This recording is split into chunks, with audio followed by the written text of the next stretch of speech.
Magandang umaga po sa inyong lahat mga kapatid. Happy Lord's Day.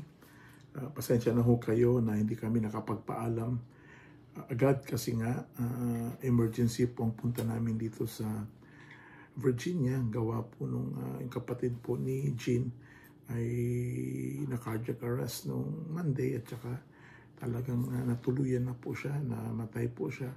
Pero salamat sa Panginoon for His grace and for His mercy.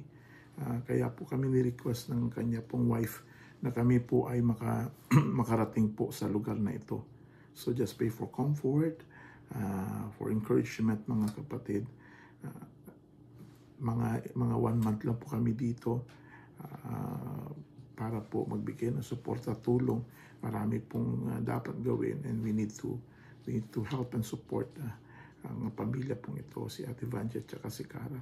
Pero ngayon mga kapatid, itutuloy natin ang ating pong pag-aaral ng salita ng Panginoon pagdating po sa ating tinatawag na radical obedience. So, napag-usapan na natin po yung the call to obedience, the call to radical obedience, obedience when it doesn't make sense, obedience over convenience and obedience in the little things, mga kapatid.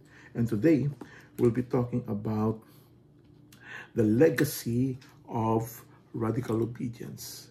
Actually, hindi pa tayo tapos. Dito, may isa pa po tayong lesson na ituturo po sa atin ng ating tagapagsalita sa susunod na mga pagkakataon.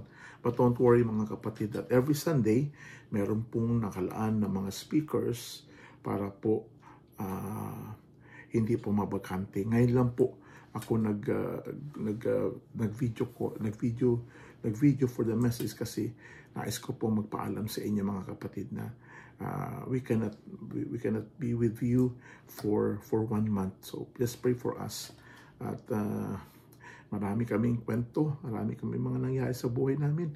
Alam niyo po, muntik pa mawala yung passport namin.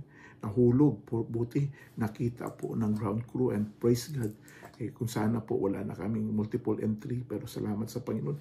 Napakabait po ng Panginoon na hindi niya po pinayagan na mawala pong aming passport. So ngayon, sa ating pong pagpapatuloy, we'll be talking about the legacy of radical obedience. Ano po sa Tagalog? Ang pamanang dulot na lubusan na pagsunod or ganap ang kanyang pagtatalaga sa Panginoong Diyos. So sa Hebrews chapter 11 na binasa natin kanina, makita po natin dyan, ang tawag nila dyan ay Hall of Fame. Diba? Yung mga, Faith Hall of Fame, may dagdag pala yon. Yung mga dakila na mga tao na ginamit ng Panginoon Diyos in spite the fact that they're ordinary men and women of God. So salamat sa Panginoon for them. So ang main idea po nito sa ating pong pag-aaral ngayong umaga is ang mga lubos na sumusunod sa Diyos ay nagiiwan ng pangmatagalang pamana espiritual. Okay? Or there must be a lasting spiritual legacy. No? Makikita mo na through and through, kahit ilang generations na po ang dumaan, makita pa rin natin ang footsteps. Kung sa Ilonggo pa ang iyang mga kwandla ginalabayan, no? So makita natin yan na para po magaya natin, ma-emulate natin sa buhay natin bilang mga mananampalataya. So anong klaseng legacy na pwede natin itayo or i-build sa buhay natin bilang mananampalataya? In Hebrews chapter 11 gives us a list of ordinary people who became spiritual giants because they choose to be what? To be radically obey God. Hindi po ikaw at ako pwede maging pambihira at maging lubos at maging ganap ang ating paglilingkod at pagsamba sa Panginoon maliban na tayo po ay meron pong radical obedience sa ating buhay. Amen po ba mga kapatid? So their faith wasn't passive. Ibig sabihin, hindi aktibo, kundi ang kanilang pananampalataya, it was active, costly, and enduring. They didn't live for recognition on earth, but for the reward in heaven. Ang mahalaga sa kanila, kung anong sasabihin ng Panginoong Diyos. Di ba? Minsan, ang mga tao naghahanap dito ng kung sasabihin ng tao sa mundo. Pero para sa akin, para sa atin, mas maganda later on, sasabihin ng Diyos sa atin, well done, thou good and faithful servant. Amen po ba mga kapatid? And because of their obedience, their names still inspire us today. No? Katulad nila Abel, no? Sila Noah, sila Abraham, sila Sarah, okay? At marami pa pong binabanggit sa atin dito. No? Naging magandang halimbawa sila ng pananampalataya. They conquer whatever the Lord wants them to conquer sa kanilang buhay pananampalataya. It is because of their what? Because of their faith. They were radically obedient to the Lord. In spite of all the sufferings, the pains, the hardship, the struggles na meron po sila mga kapatid, still, they obey God sa buhay nila radically. Amen po ba mga kapatid? Si Enoch, no? And the rest of na maginamit ng Panginoong Diyos sa kanilang buhay pananampalataya. So ngayon po, let me go to the first outline that we had this morning. Obedience builds God's kingdom, not our comfort. Ulitin ko po. Obedience builds God's kingdom, not our comfort. Ano po sabi ng Bible sa atin? Sa verse 7 and 8 ng Hebrews chapter 11. By faith, Noah began to warn by God concerning events as yet unseen. In reverent fear, constructed an ark for the saving of his household. By this, he condemned the world and became heirs of the righteousness that comes by faith. By faith, Abraham obeyed when he was called to go out to a place that he was to receive as an inheritance. And he went out not knowing where he was going. Imagine mo, di ba? Okay? Hindi sila sumunod dahil sa kanilang mga sarili. Okay? They obey God. It is because that is the commandment. That's yun yung papagawasan nila ng Panginoong Diyos. Di ba? Gagawa ka ng ark, hindi naman umuulan.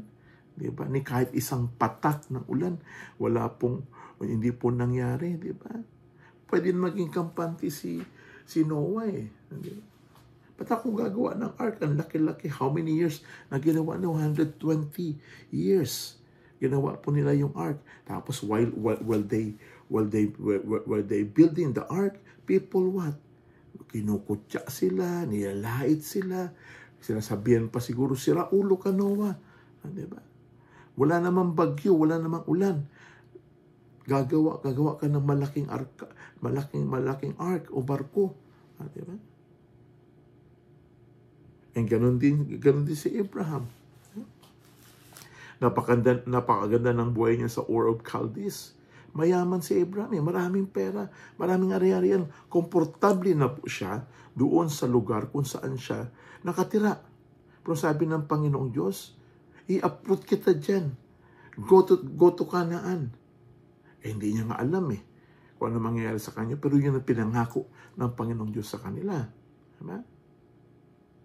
So, nung sinabi ng Panginoong Diyos yun, ang ginawa ni Abraham, nag-decide siya to go. It is because he believes that ito ay, ang pagsunod niya ay nagbibigay po ng so to speak, ng obedience sa kanya. Even kahit din po kay Noah, mga kapatid.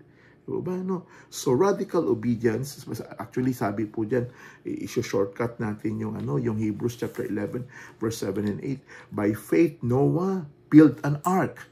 By faith Abraham obeyed and went, even though he did not know where he was going. Hindi niya alam po. Hindi niya alam kung anong mangyayari po doon sa Kanaan. Ganda-ganda ng buhay niya doon sa sa Ur of Chaldees eh. Kampante na siya doon, marami siyang pera doon. Pupunta siya doon, hindi niya alam kung magkakaroon nga siya ng kayaman o pera doon. Diba? But, makikita natin ang mga taong ito na si Noah endured ridicule for decades. Diba? Hindi lang, diba? For 120 years. Diba? Na pangungutya, diba? Paghamak, diba? Nababaliw na yan si Noah, pero still he obeyed God. And Abraham left everything familiar without knowing what was next. So, sa madaling salita mga kapatid, obedience isn't about safety or ease. It's about advancing the kingdoms. Rather, it's advancing God's purposes. No? Ano bang purpose why God asked Noah to build the ark? Kasi gugunawin ng mundo, ipaparusahan ng tao ang mundo. Ganon din si ganon din si Abraham. Diba? Para siya maging father of all nation. At andun, ini-encourage ng Panginoong Diyos si Abraham na maging sumunod para sa kasi may pangako po ang Diyos sa kanila eh. Okay?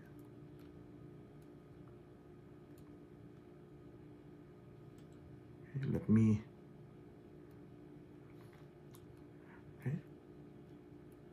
So, obedience isn't about safety or ease. Pwede na tawagin ng Panginoong Diyos kahit saan mga kapatid.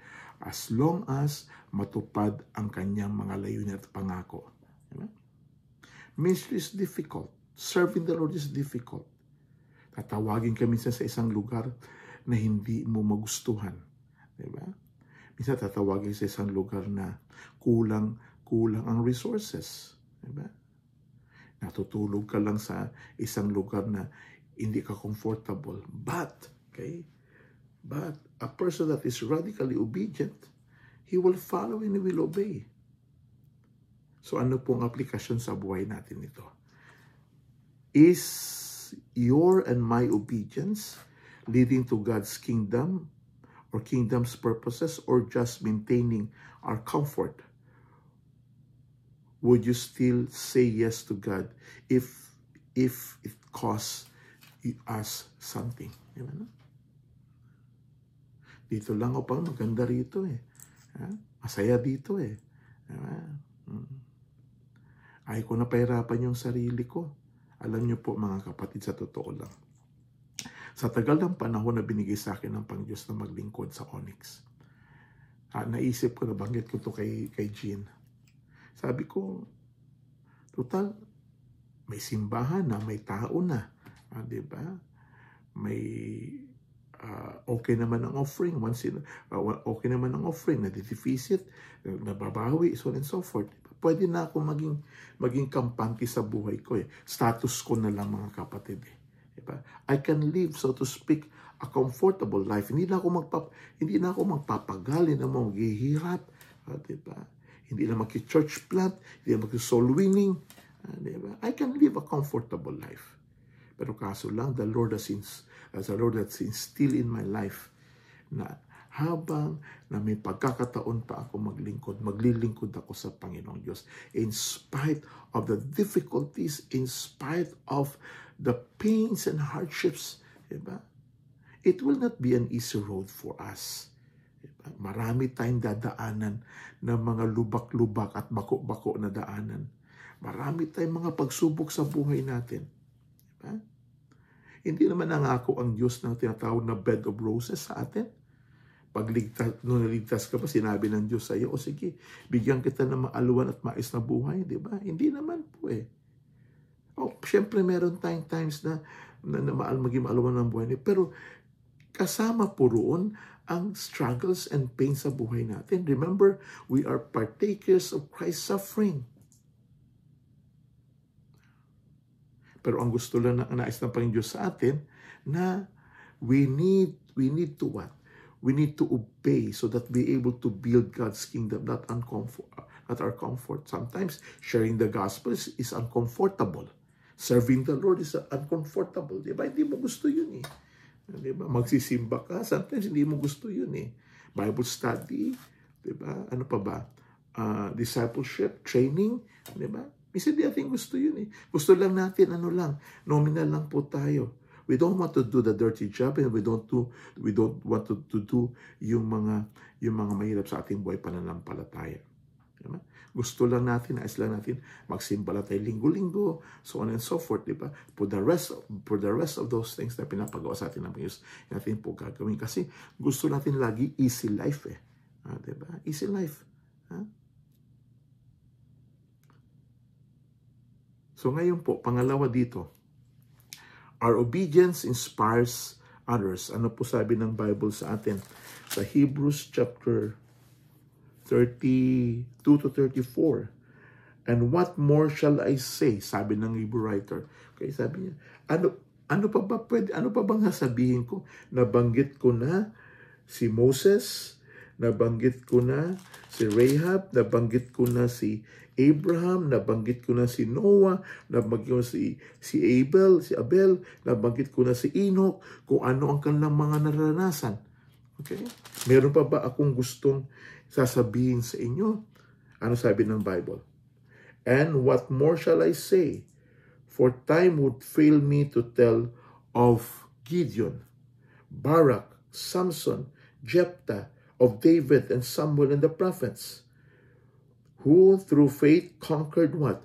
Conquered kingdoms, enforced justice, obtained promises, stopped in the mouth of the lion, quenched the power of fire, escaped the edge of the sword, were made strong out of the weakness,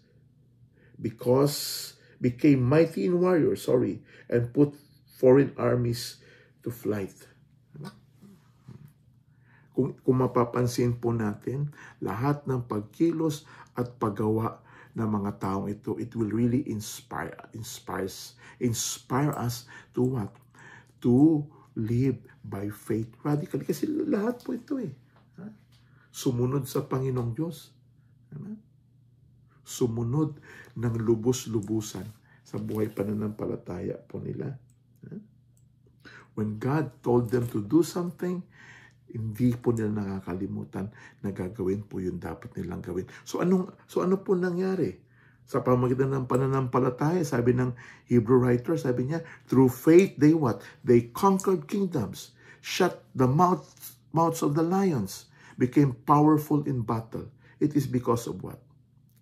It is because yung kanilang pananampalataya, ang kanilang pagsunod. Makita po natin dito sa talatang ito that will inspire you, that will inspire me. Diba? Magbibigay sa atin ng alab, magbibigay sa atin ng apoy. Okay? Kahit nahihirapan sila, kahit ang tingin ng mga tao sila sa kanila, mga hangal. Diba? Pero still they follow the Lord. Wow. So your quiet faith, my quiet faith, our quiet faith may spark someone else boldness. Totoo yan mga kapatid.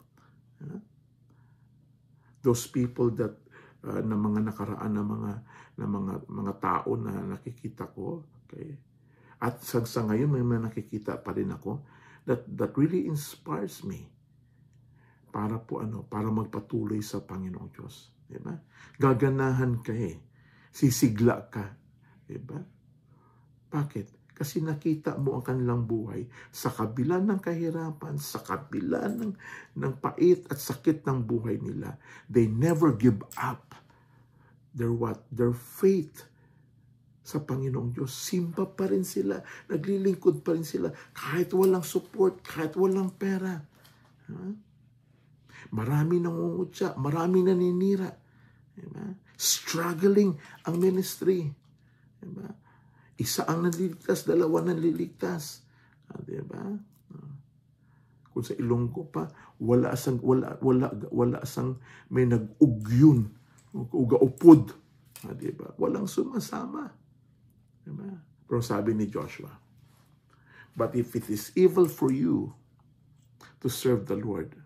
But as for me and my house, we will serve the Lord. Amen po ba mga kapatid?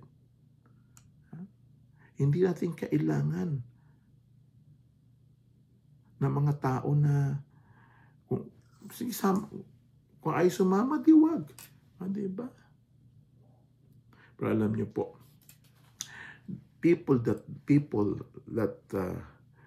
nauna sa atin, isipin lang po natin. Si Kristo nga di ba? Dapat si Kristo ang ating inspirasyon, di ba? He endured the cross, despising the shame. Di ba? Naging humble siya. Di ba? Marami mga disipulo at apostoles ng Panginoong Diyos, even sa Old Testament times, sa kabila ng mga naranasan nila sa kanilang buhay, they never stop serving the Lord. Sana po, ganun din tayo mga kapatid, no? Dumarating sa buhay natin na may mga matinding suliranin tayo. Alam nyo po, kung papatulan natin ang mga problema sa buhay natin, ihinto ang ating paglilingkod sa Panginoon Diyos. Amen po ba mga kapatid? Pero in spite of all those things, sa buhay natin, we will never stop serving the Lord. God uses obedient people to create spiritual momentum for the next generation. The legacy of our life is what we acquire, but in who we impact. Diba? Dapat maging inspiration tayo. Diba? Ikaw, ako, mga magulang tayo, mga matagal na mananampalataya, no? Dapat sana po ay maging inspirasyon tayo. Diba? Lalo git sila tayo mga magulang na makita ng ating mga anak, makita ng ating mga mahal sa buhay, na ikaw at ako nagtatapat sa Panginoon. Again, don't get me wrong. Alam niyo po, ang buhay mo at ang buhay ko bilang Kristiyano, bilang magulang, tinitinan ng mga anak natin kung gaano tayo katapat. Diba? They will follow our footsteps. Yung legacy natin. Ano yan That's a given fact niya mga kapatid. Diba?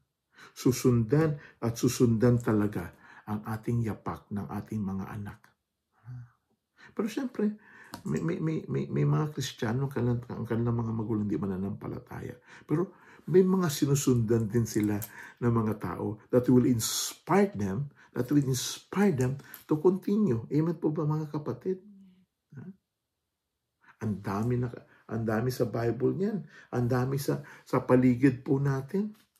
The reason why na tayo nagpapatuloy sa Panginoon is because we believe by faith ang Panginoong Diyos. Pero yung mga tao nagbibigay sa atin ng kalakasan, ng patnubay at gabay, na natin sila mag-uudyok sa atin, sila mag-car sa atin, di ba? Ano po ang application ito sa buhay natin? Who is watching our walk of faith?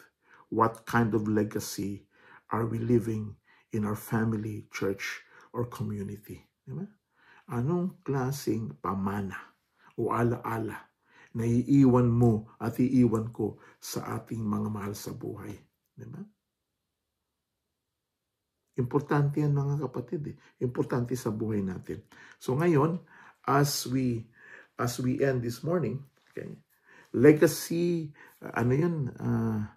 ano po yun, outline number 1, obedience builds God's kingdom, not our comfort. Diba, no? Hindi talaga natin mapapalaki at mapapaunlad ang gawain ng Panginoon kung tayo po ay nasa comfort zone natin. Diba? At mahirap din pag maarte ka na Kristiyano. Maarte kang pastor, di ba? Ang tawag namin diyan mga adonis, mga burgis. Di ba? Kami sa Bible School, tinuruan talaga kami kung paano talaga maglingkod sa Panginoong Diyos. Ano man ang naranasan mo at nasa sa buhay ko, dapat tuloy-tuloy tayo. And then, Sana po at nawa po ang ating pagsunod sa Panginoong Diyos ay magbibigay po ng inspiration sa mga tao na sumusunod sa atin, di ba? May those people na nakikita tayo, makita tayo na nagtatapat sa Panginoon. Lalo higit sa lahat, sa ating pong mga anak, sa mga kabataan sa loob ng simbahan. Pero alam niyo, mas maganda na bilang magulang na ikaw Kristiyano ka, ako Kristiyano ako. Magandang pamana may ibibigay natin ang ating katapatan sa ating Panginoong Diyos. Amen po ba mga kapatid? And then panghuli po dito, living for eternal rewards, not earthly applause. Let's go back to Hebrews chapter 11 verse 13 to 16. Ang sabi po dito, all died in faith, not having received things promised, but having seen them and greeted them from afar, and having acknowledged that they were strangers and exiles on earth. For people who speak thus make it clearly that they are seeking in a homeland. If they had been thinking of that land from which they had gone out, they would have had opportunity to return. But as it is, they desire a better country. That is what a heavenly one. Therefore, God is not ashamed to be called their God, for He has prepared for them a city. Isa pa pong dalawang verses pa po. And all this, though commended through their faith, did not receive what promise. Since God had provided something better for us, that had from they should not be made perfect. Anong sinasabi po sa atin dito? They were still living by faith when they die.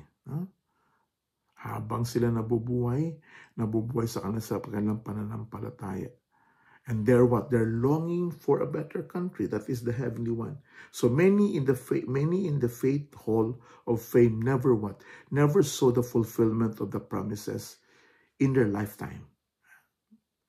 Pero sabi dito, they obeyed with eternity in view, not just immediate results. Diba? Kahit hindi man nila nakita ang katuparan ng kanilang ginagawa. Pero mga kapatid, nabuhay sila na meron pong pagsunod. They're looking for the eternity. Radical obedience lives for God's approval, not popularity, success, or comfort. Hindi natin kailangan ng palakpak ng tao. Hindi natin kailangan ng popularity. Diba? Hindi natin kailangan ng comfort. Diba? Sometimes we need comfort. We need to be successful. Diba? But we need to have in view that we need to have an eternal rewards far outweigh temporary recognition. Kasi pag dito na-recognize ka na, palakpakan na ng tao, baka mawala yung reward mo dun sa langit, mga kapatid. So ngayon, are we chasing the applause of people or the reward of God? What drives us? What drives our obedience? Fame or faith? Diba? Gusto mo maging sikat, mag-artista ka. Gusto mo maging mayaman, magnegosyo ka. Diba? Wala naman masama po yun, mga kapatid. Pero bilang mga mananampalataya, ang nais ng Diyos sa atin, we need to invest eternally, diba? Isa yun sa ating mga mission, diba? Fruitful and faithful and fruitful. And one of the fruitfulness that God wants us, one of the fruits rather, ano po yun? Eternal investment. Ano po yun? Time, talent, and treasure. Dapat namumuhunan tayo alang-alang sa pangalan ng Panginoong Diyos, di ba? Hindi masama mag-business, di ba? Pero dapat namumuhunan tayo na meron pong eternal values. Para pagdating natin sa langit, sasabihin ng Diyos sa atin, well done, thou good and faithful servant. So sa panguli po, the world forgets the famous, di ba? No? Totoo yan. Sikat ka ngayon, makakalimutan ka na balang araw, di ba? May position ka ngayon, people will crowd, tapos ibig sabihin, ano ba yung crowd na yun? Ano ka, dadagsain ka ng mga tao kasi may influensya ka pa eh. Nasa position ka na eh. Pero pag wala ka ng posisyon, wala ka ng influensya, wala ka ng kapangyarihan, iiwan ka na ng mga tao. Bakit? Naranasan ko po yan mga kapatid eh. Diba? When I was still a president of a Bible school, naku, dami kong kaibigan. Daming humingi ng tulong. Diba? Nung nawala na ako, wala na rin sila. Okay? Kaya malalaman mo talaga kung sino talaga yung tunay mong kaibigan, mga kapatid. Eh. So the world forgets the famous, but God remembers the faithful. The name in Hebrews chapter 11, live on not because they were perfect, but because they obeyed radically. Our legacy won't be built by what we say, but by what we obey. Diba? Minsan mga tao madaldal lang eh, di ba no?